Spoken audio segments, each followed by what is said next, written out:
एक ब्राह्मण थे तो तीर्थ यात्रा करना चाहते थे। उनके लड़के थे पर उनकी ज्यादा आज्ञा नहीं पालन करते थे, तो सोचा कि बूढ़ा के लिए तीर्थ यात्रा कैसे कर पाऊंगा। तो एक गरीब ब्राह्मण का लड़का था, उससे कहा कि भैया तू इधर उधर नौकरी के लिए भटकता, अगर तू मुझे तीर्थ यात्रा करवा दे तो मैं तेरी खान पान की व्यवस्था और धनराशि भी दे दूंगा। ब्राह्मण ने कहा चलो अच्छा है, आपके साथ तीर्थों का भी दर्शन होगा। तो जहां जहां जाना चाहते थे उन जवान ब्राह्मण बूढ़े ब्राह्मण को ले गया, तीर्थ दर्शन कराती हो। जब ब्रज धाम आया तो उसको बहुत बुखार आ गया बूढ़े को। उसने बहुत सेवा की, जैसे मतलब माता अपने बच्चे की सेवा करती है, ऐसे सब सेवा की उस जवान ब्राह्मण ने। बड़ा द्रवित हुआ बूढ़ा ब्राह्मण, धनी ब्राह्मण था वो।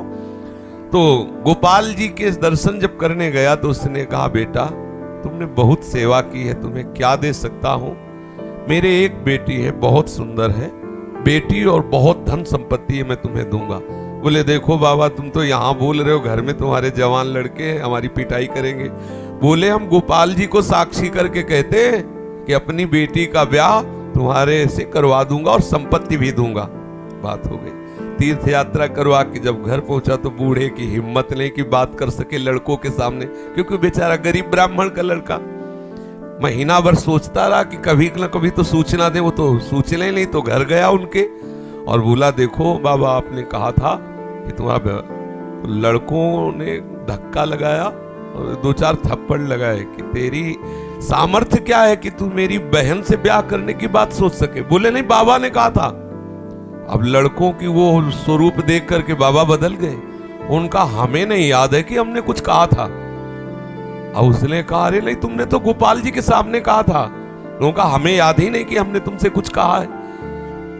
पीट के भगा दिया। अब उस लड़के को इस बात का बुरा लगा कि तीर्थ यात्रा करके आया और कह रहा कि मुझे याद नहीं है।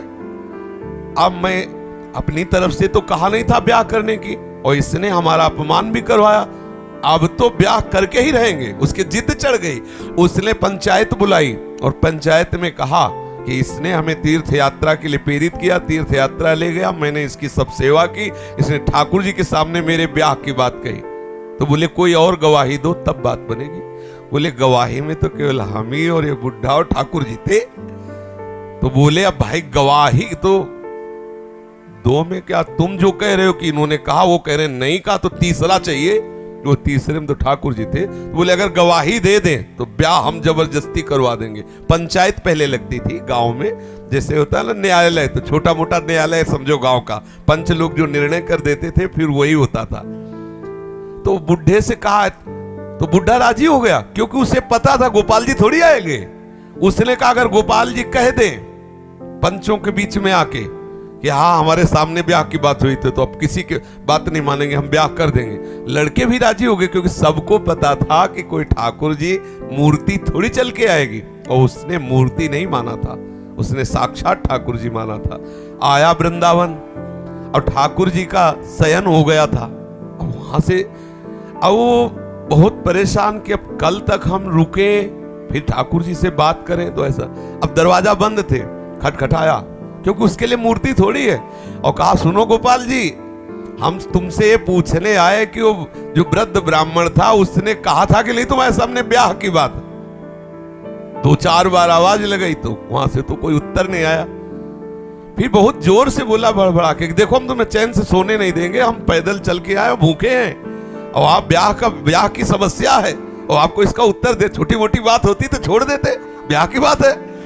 ठाकुर जी ने अंदर से कहा मूर्ति कहीं चलती है, वहां चल के जब बोले मूर्ति बोलती तो चलेगी क्यों नहीं।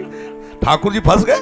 ठाकुर जी ने अंदर से कहा कि कहीं मूर्ति वहां जाके थोड़ी उड़ीसा में वहां जाके साक्षी थोड़ी देगी, मूर्ति चलती थोड़ी है। बोले महाराज जब मूर्ति बोलती है तो चलेगी क्यों नहीं।